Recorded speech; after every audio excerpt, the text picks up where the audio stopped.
And my first guest is live with me this morning, Martin Edwards. He is an author. He's recently released his latest book, Miss Winter in the Library with a Knife. And we are going to be talking all about that and much more on this morning's show. So I'm going to bring him in live to the conversation to join me. Martin, good morning. Good morning to you, Kelly. Nice to be with you. Lovely to be with you too. How are you?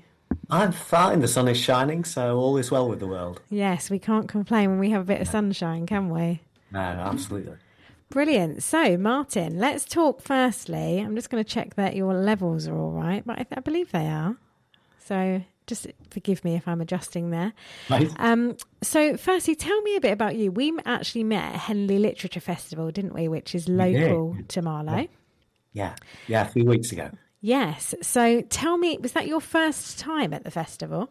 At that particular festival, yes, I've been to Henley many times, but the festival was great, so it was good fun. And as you will remember, I was putting on a murder mystery evening, and you were a key part of that.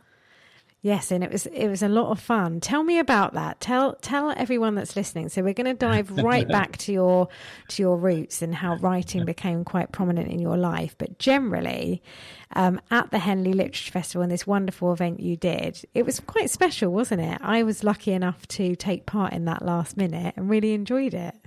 Yes, it's a murder mystery. I've written a number of murder mystery evenings for libraries and museums and other venues up and down the country, and this was one basically set in 1920s, 1930s golden age detective story with 4 suspects, murder at the manor, and of course you were one of those suspects, Kelly. I was, but we can't reveal all here, can we?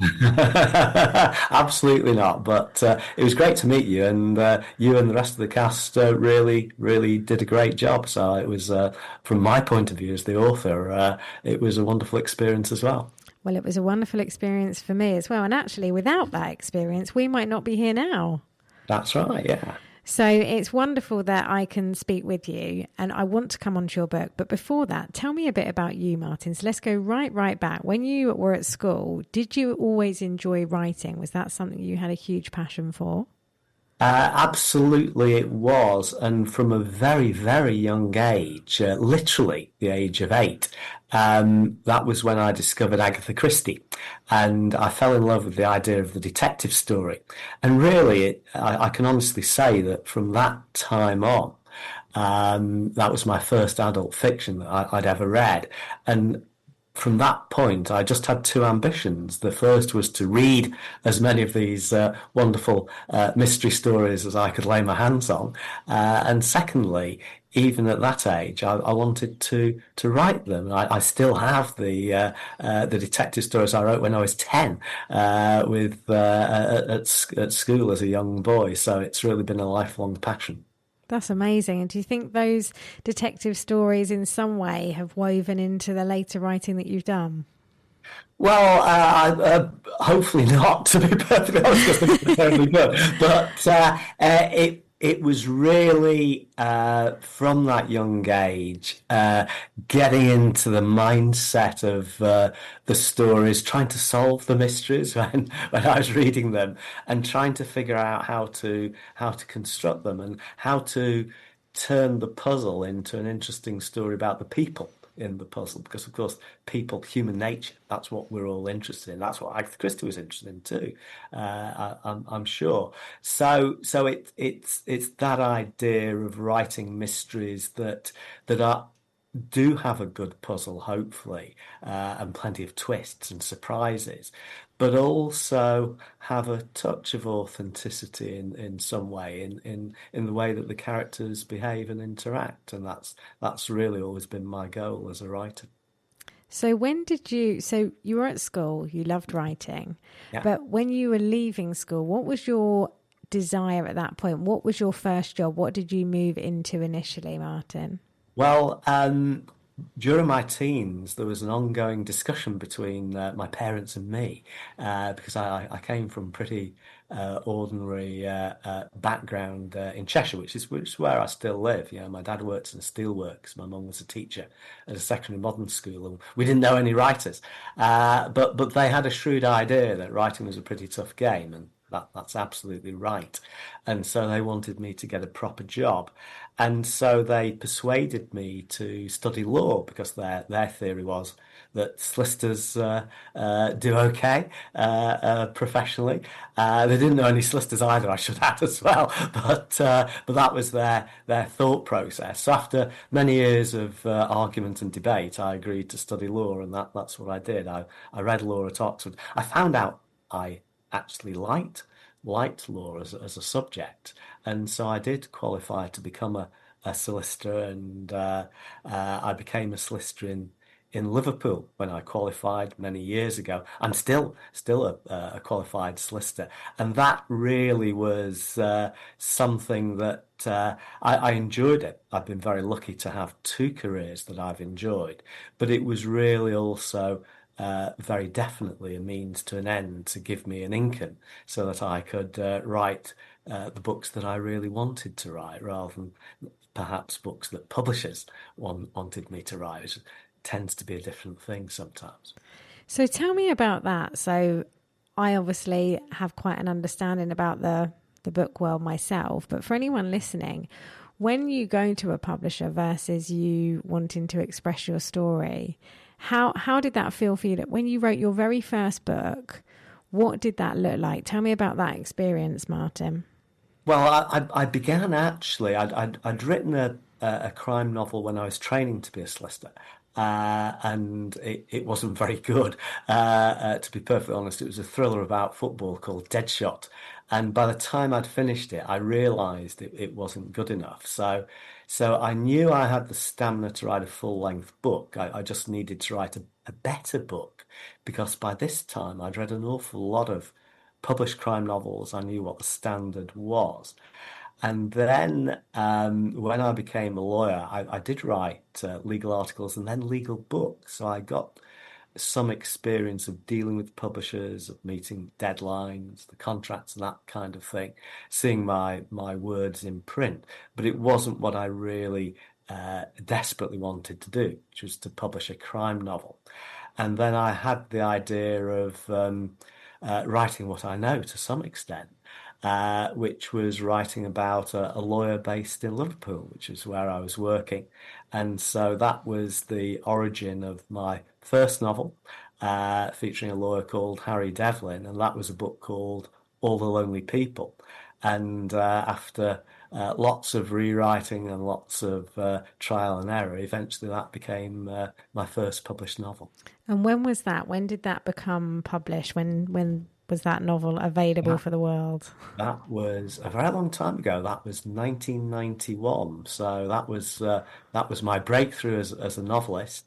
And by the time it was published, the whole process took so long. I'd actually written a second book about Harry Devlin, so I was well on the way. And I was lucky because that book did very well, and so I had plenty of incentive and motivation to keep going. Not that I really needed much external motivation, because as I say, it was all I'd ever wanted to do, and I found it very exciting to finally see a novel of mine in print and to have that very joyful experience. And the writing process is one I've always enjoyed, and I still enjoy it. So in many ways, I've been lucky that it's been a dream job. That's lovely.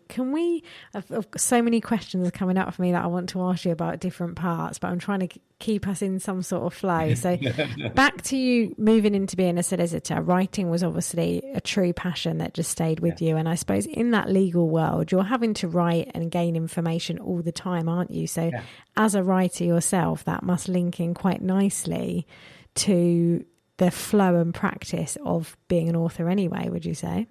Well, I think that's absolutely right. I've never done criminal law, funnily enough. That's never been something I've done. So if I write about crime, I've got to research it. I actually know anything about it.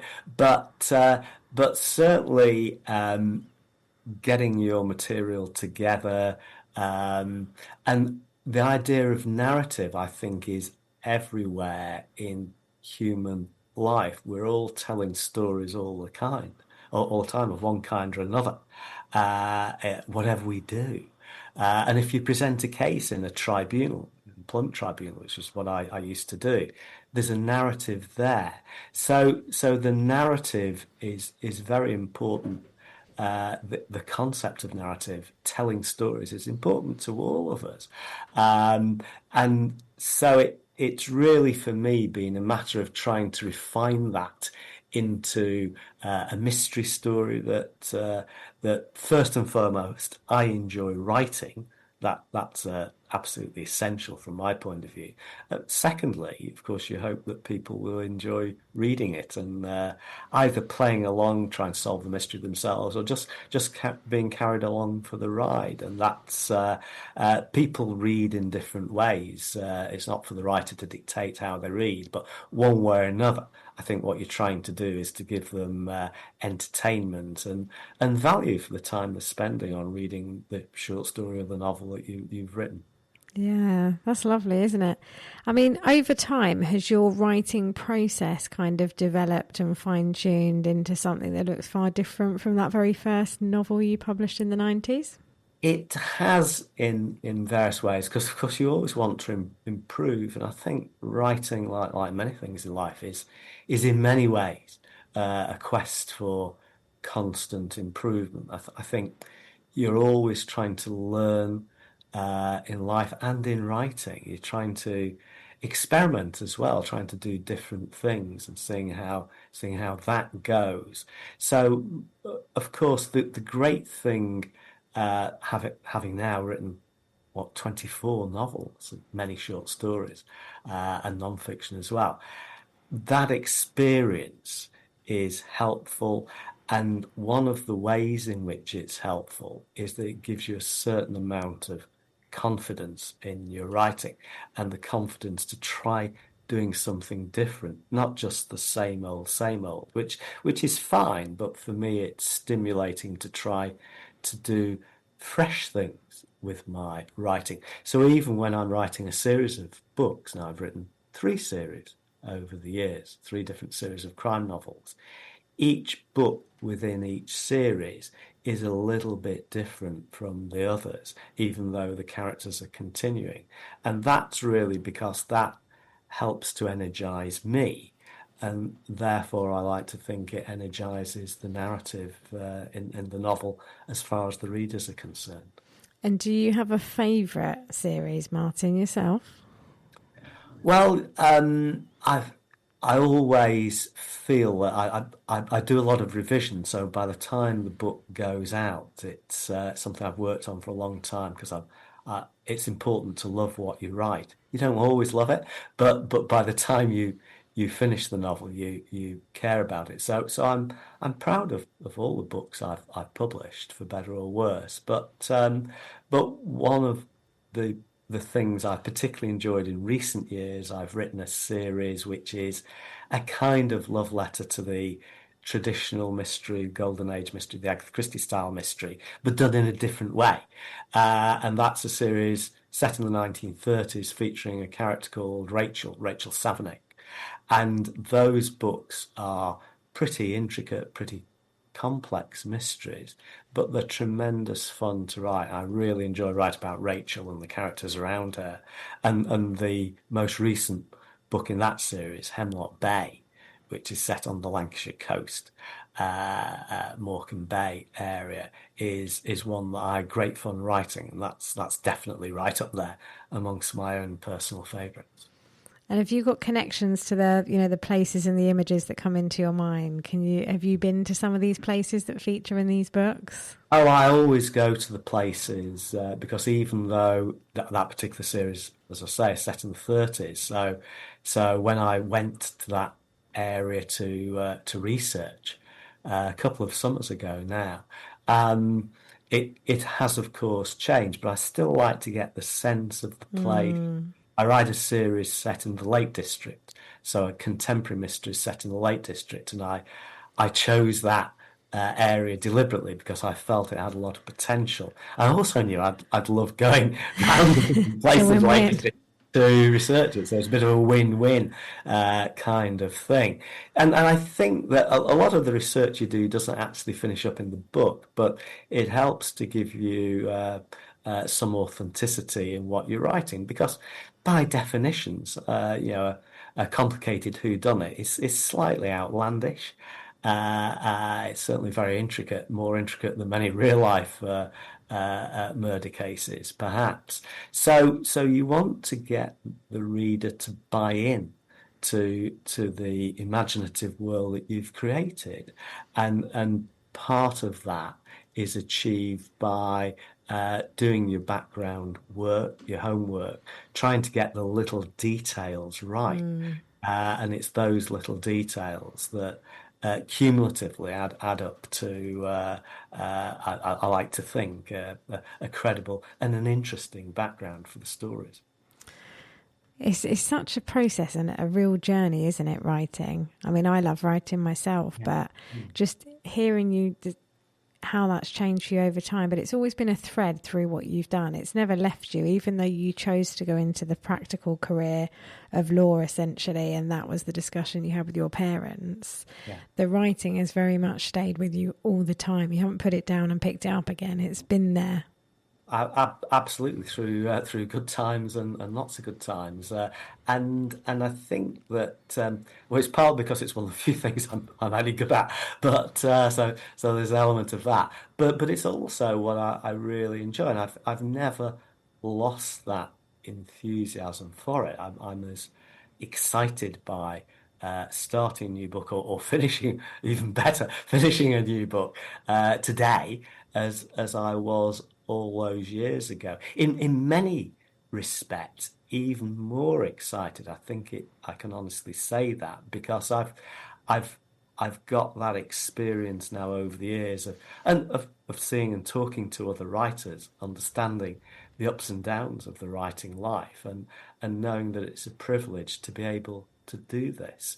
So it's exciting, but it's also it is also quite a privilege to be able to put together a story that people literally around the world will read, and to go to places overseas, to festivals, and find people reading one's books is of course very good for morale apart from anything else, and morale is important for writers because you're on your own a lot of the time. So you need to keep going, and so you need to have that morale, that confidence boost from time to time. So everything helps. Yeah, I couldn't agree more. I think it's so important Yeah. what you're saying there, because it can be a very lonely process writing. And in life, if we don't feel connected to people or things, it can take us away from that place of, connecting back to what really matters. And I think you're in the literary world, connecting with those other authors, and even at the festivals, it's brilliant, isn't it? Because it's a real lovely sense of being part of something, and everyone's really passionate about the event and your work, and not only just the book, but I think you meet people that are really passionate about, like you shared, that process and the difficulties. Because it's not, you see people with these published books thinking, oh, that might be quite an easy ride, but it's not, is it? It's a real long process. Well, that's absolutely right, Kelly. And I often say that when I was a child, I had this ambition, and my burning ambition was to be a full-time writer. That's all I wanted to do. Certainly didn't want to be a lawyer. And then years later, I started to meet full-time writers. And I saw the struggles they go through. And I thought, well, maybe having a day job isn't such a bad thing after all, because there is pressure on you if you're a full-time writer. And of course, if you're dependent on it for the entirety of your income, then inevitably there will be financial pressures, and this is where, if you're not careful, you can find yourself writing the books that sell, or you hope will sell, rather than the books that you really want to write, and that's fine, but it can also be a trap, because I do think that if you're writing a novel, you've really got to love it one way or another, because if you don't, somehow, in some way, the reader will sense it, and they might not love it in the way that you would want them to do. Yeah, I think that's really important. You can really feel in a book, can't you? And I want to talk about your latest book, but before that, we're going to play a track. This one is chosen by you. Do you want to tell us why this track, Martin? So we've got Walk On by Bert. You introduce it and tell me why, because you like this particular artist in general, don't you? Yes, I do. Burt Bacharach is someone I discovered in my teens, composer, songwriter, wrote many of the most successful songs of the 60s and the 70s, and carried on writing very good material with likes of Elvis Costello, right up until his death a couple of years ago. And I think his music, his name isn't necessarily as well known as the songs, but his music is everywhere. I was watching a film last night, a new film, about an android called Companion. And halfway through, there's a Burt Bacharach song being played. It's everywhere. And Walk On by Dionne Warwick, my favourite pop singer, is absolutely the quintessential classic pop song of the 60s. And I think it's an absolute masterpiece. Martin, we've been talking all about you and your journey as an author, what that looked like in the beginning. And if you have missed any of the conversation, you can listen again on marlowfm.co.uk and just select Good Morning Marlow and today's date. But we were just about to talk about Martin's latest book, Miss Winter in the Library with a Knife. Martin, tell us about that. Yes, thanks, Kelly. Well, Miss Winter in the Library with a Knife is a bit different from all my other books. Firstly, it's not part of a series. It's a contemporary mystery, but it's set at Christmas, so very very topical at the moment, and it's very much in the vein of the puzzle mystery. There are incidental puzzles in the story, but the mystery story itself is one big puzzle with the clue finder at the end. That's a device that was popular in the 20s and 30s in the era of Agatha Christie, where the author tries to demonstrate they've played fair by putting all the clues in the novel. So at the end there's a clue finder, and you see the page references to the various clues. So I've reinvented the clue finder for the 21st century, and the story briefly involves 6 strangers who are invited to spend Christmas at a remote northern village, top of the Pennines, a village called Midwinter. They're invited by this rather shadowy organisation, the Midwinter Trust, and they've been invited to play a game for a life-changing prize. They arrive at the village of Midwinter. The snow comes down in the classic tradition. They're cut off from civilization, no internet, no phones, no nothing. And then the first real-life murder occurs, not just a murder in a mystery game. So really, that's the setup. It's very much the classic detective story premise, but with a kind of modern twist. And it was quite a tricky book to write because of the intricacy of it and the puzzles of it, and it was pretty hard work. I mentioned earlier, Kelly, that one thing I think is really important when you're writing is that one way or another you've got to love what you're doing. You've got to believe in the book.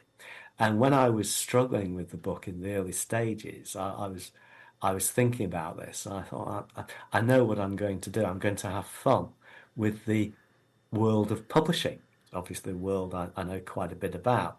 So there's an editor in the book, there's an agent, there's a publicist, all characters. There's an unsuccessful crime writer, Harry Crystal, in the novel. So that was really my personal route to having a lot of fun with the story, as well as doing the hard work of making sure that all the puzzles connected together and that the story worked for the reader.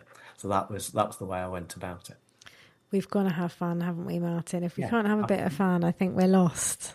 Too right, too right. And it brings me on to, I want to come back to the book as well, but what you said there about having fun and the difficulties of writing and the power of being part of these events at festivals and, you know, traveling and meeting other authors. Another thing that I think you briefly mentioned before, but was about the aspects of writing and crime writing, like with regards to mental health and mindfulness. I mean, I'm actually a mindfulness and meditation teacher, so I'm really passionate about well-being. But with your writing and the crime writing, which is obviously the area you're most passionate about, right from the very first sprig of you writing young, yeah, it was always the crime that really drew you in. Tell me about that combination there and how that looks for you. Well, I think, like many people, I'm always intrigued by a puzzle, the mystery. When I started Agatha Christie as a child, I was always fascinated by the puzzle. I wanted to solve the puzzle, and of course many detective stories, including many of my own, and definitely in this winter in the library with a knife, very much so. The puzzles are very, very important. But I think that I love good crime fiction of all types. And I think that some crime novels are very different from the puzzle novel and equally enjoyable. And I've thought a lot about this over the years. I've written books. I've written a history of crime fiction, a book called The Life of Crime, and a book about Golden Age fiction specifically called The Golden Age of Murder. And whilst I've been working on those non-fiction books, I've thought about what it is about these novels, this type of writing that appeals to us. And the conclusion I've come to is that sometimes it's about the satisfaction of solving a mystery. And in life, generally, not just in fiction, we like, when we're faced with a challenge, we like to solve it. But beyond that, I think crime fiction is about characters tackling different forms of uncertainty, even if there's no puzzle in the traditional sense. I think it's how those characters navigate uncertainty. And I think when we read these books, different types of crime books, in one way or another, what we're doing is seeing the people in the books navigating different kinds of uncertainties. Sometimes there's an elaborate puzzle, it's all solved, and that's wonderful. Sometimes it's not necessarily solved, but the experience as a reader, and of course I'm a reader as much as a writer, of seeing these characters go through and endure the experiences that they do have to confront. I think there's a kind of therapeutic value in this. And I think it's very interesting and very significant that once we got into lockdown, reading of crime novels absolutely rocketed. It was quite dramatic. It was true of my own books. It's true of many authors' books. People turn to crime fiction in a very big way because it offers them something. And I think this idea of navigating uncertainty, of course, the early days of the pandemic were a very, very uncertain time, as we all remember vividly. And I think there's something about crime fiction in all its different forms that offers us something as human beings. It's first and foremost enjoyment and entertainment, but there's something else very often in the better books that gives you that added value. I think that's so true.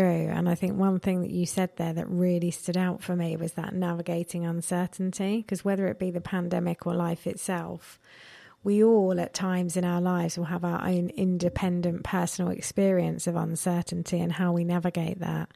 And being able to lean into these experiences and feel things and know that there are different options available and there's not only one way. In the world of writing in a book, you can really, without having the fear of how you're going to manage it, just experience possibility, can't you, through the story? Very, very much so. And I think it works both for readers and for writers as well in different ways, of course. But I think it's got that therapeutic value for everyone. And this is one of the reasons why I'm very passionate about public libraries, supporting public libraries. I think young people reading is something that's really important, something that needs to be encouraged across the country. I know there are various initiatives at the moment, and I think that reading has so much to offer, as does writing. Writing is harder, I think that's for sure, but it still has that therapeutic potential. Not every moment of the day, because sometimes you run into a problem with what you're writing. I think it's not very good and that sort of thing. But the great thing is once you've written something, you can always improve it. You can always revise, and believe me, I revise an awful lot. Yeah. My novels and my short stories, I'm working, and my non-fiction actually, come to that. I'm always trying to improve it, because you can never write the perfect book, but each time you work on it, you're making it a little bit better, and that to me, although it is work, it is also exciting and rewarding, because you can sense that what you're doing is getting better. It's a better piece of work than it was before you revised it. It's your own exploration as well, isn't it? Just writing, whether it's to actually create a story or just to express how you're feeling. I journal a lot as a person, and sometimes I feel it's really that space where I can understand what's going on inside me without having to share it. Yeah. And I think that's why there's a lot of value in people sharing their own experiences. And I know earlier you said you've written both non-fiction and fiction. Tell me about the differences you find, Martin, between the fiction and the non-fiction. As a crime writer, obviously that's, a novel and your passion, but you've explored non-fiction. How different does that feel, and why? It is different. The thing that is common to both is that there's a narrative. So when writing the history of crime fiction, which is of course a very big subject, and it's a very big book, The Life of Crime, I didn't want to write just a reference book. I wanted to write it as a story.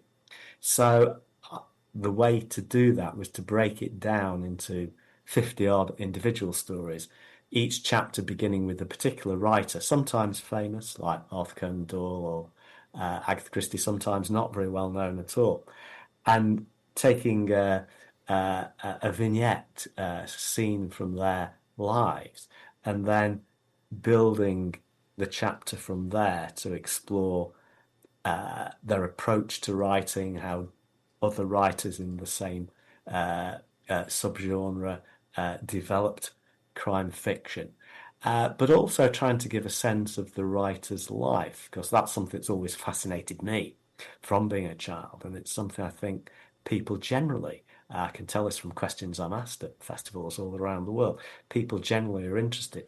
So telling it as a story. So the narrative is common to fiction and non-fiction. What is different is this: with non-fiction, if I'm writing the history of the genre, of course it needs to be factually accurate. And the joy of fiction is that you can make things up. You get more fun.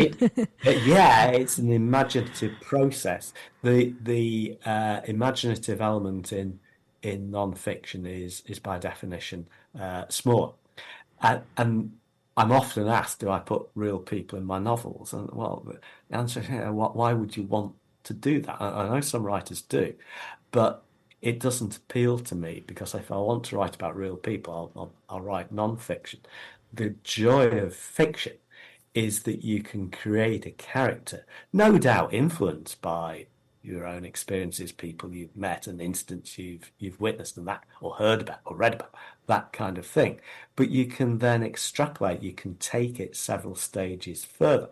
So in the Rachel Savanake books, this historical mystery series that I write, that there's a melodramatic element to the story, but that's really a means of of entertaining the reader whilst I explore the characters and some of the social issues of the time, the 1930s, what was going on in the world at that time.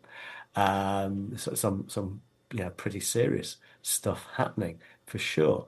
And Can that. Sorry, I just wanted to ask you, has that affected, like, the time, like from back then to everything that's going on in the world now, has that affected your process as a crime writer, like how you can write today? And has that affected your own processes and experience, Martin?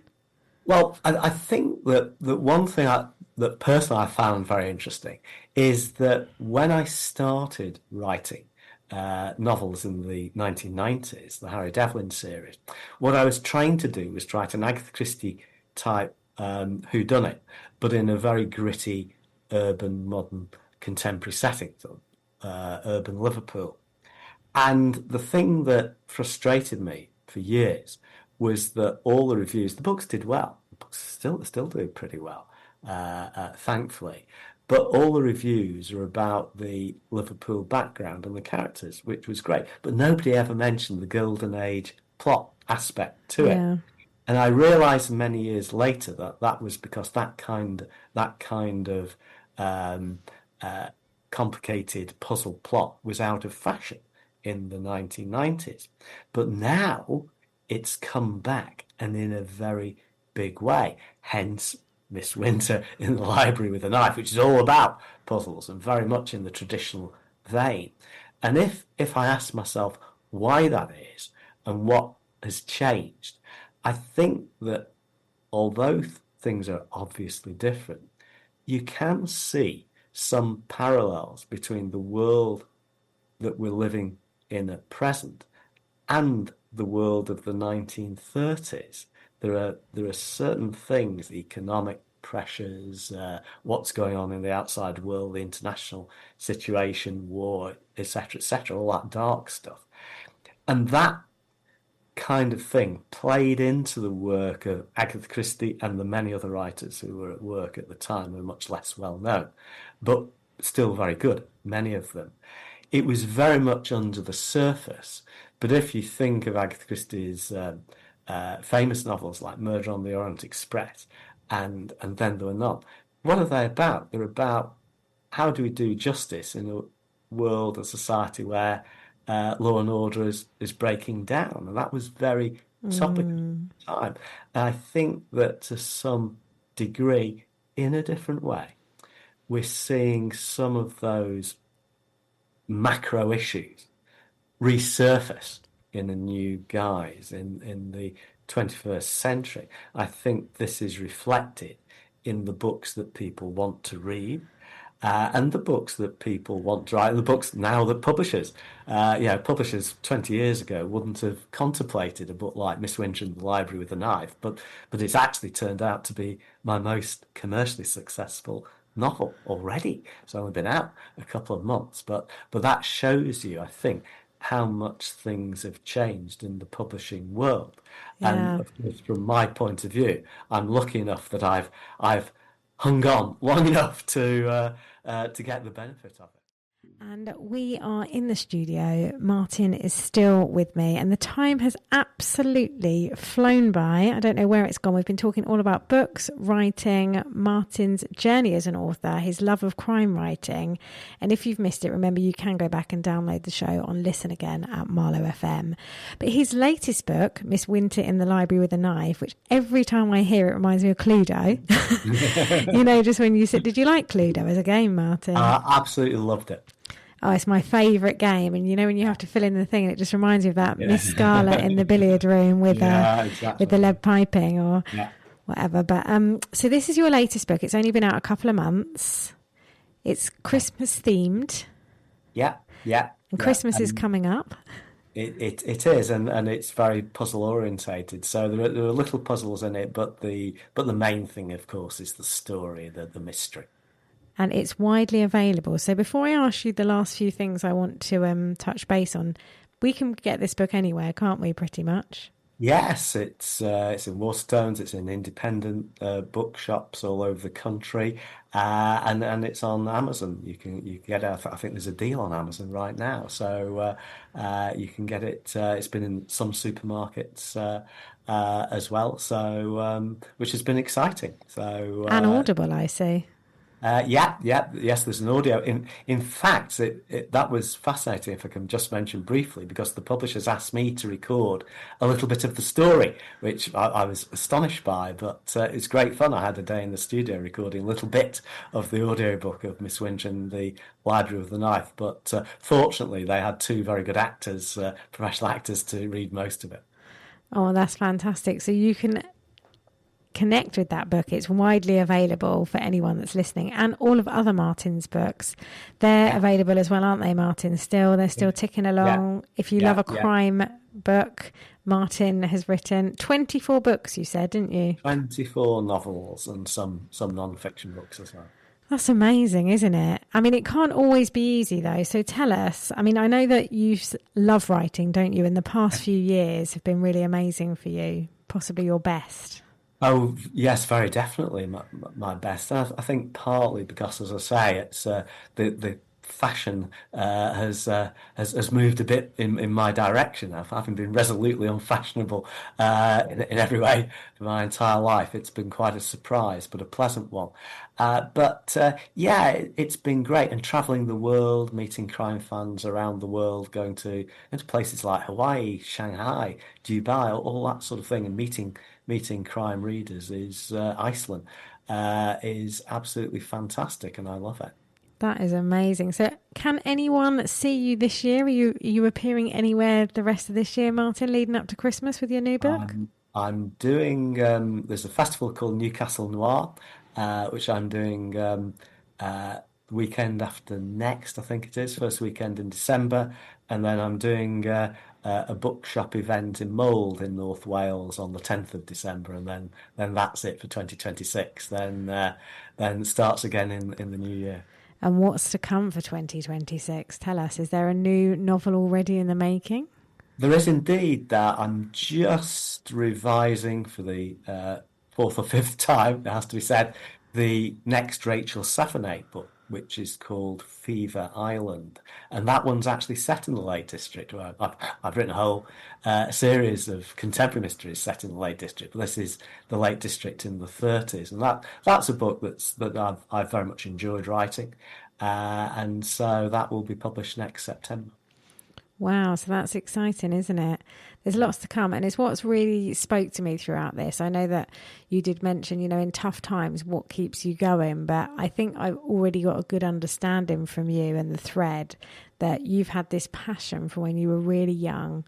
You've got to stick to the roots of what you really love, have a bit of fun on the way, and stay connected to people and just remember what's important. I mean, writing is amazing in so many ways, like you shared, but in the darkest times, we've only got a couple of minutes left, Martin, but anyone out there writing that's got a dream of being an author, loves writing, and sometimes they just think, is it worth it? What would you say to them? I think the thing is belief. If you really, really want to do it, then it's important to keep at it, because the nature of writing, and it's true of best-selling writers, I've got plenty of friends who are bestsellers across the world, and they have their downs as well as their ups. I can promise you that.